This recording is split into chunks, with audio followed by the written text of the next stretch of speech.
back to Phones and Drones.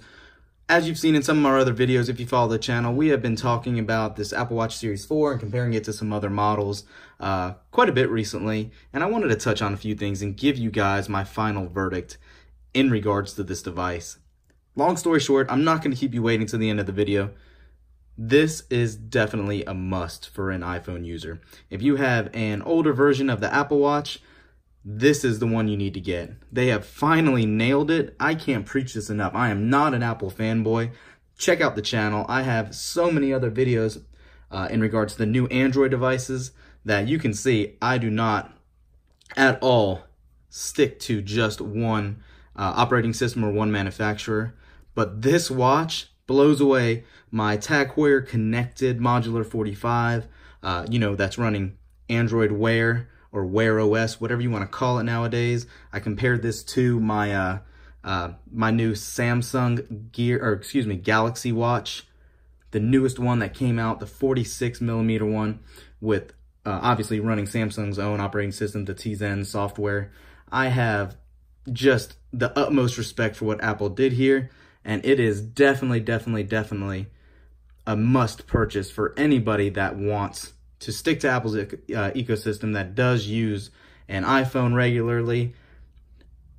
I can't say enough how smooth everything runs. It's just amazing. When you want to launch an app, it is just pretty flawlessly. Look how quick that actually launched. You can hop back into any old ones you want, as you can see.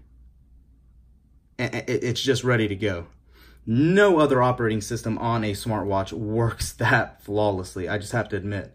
And I've used quite a few. You can see just how fluid it is. You can see heart rate.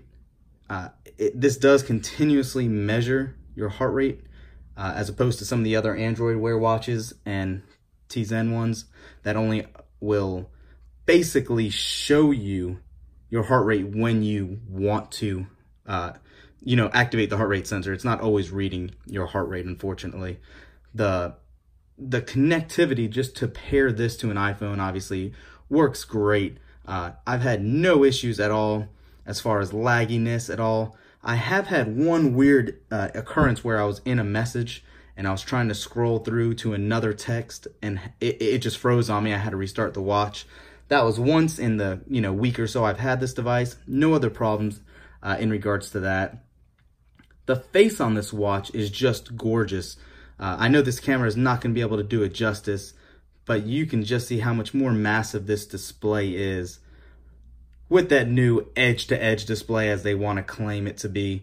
It is not edge-to-edge, but it is a lot more pleasant to look at with the rounded corners and all that than last year's model or any of the ones prior to did have. You can just see how nice these graphics look as well on these watch faces. The way they redid this watch to make this now basically a haptic feedback button, I'm not sold on. I think it's gimmicky.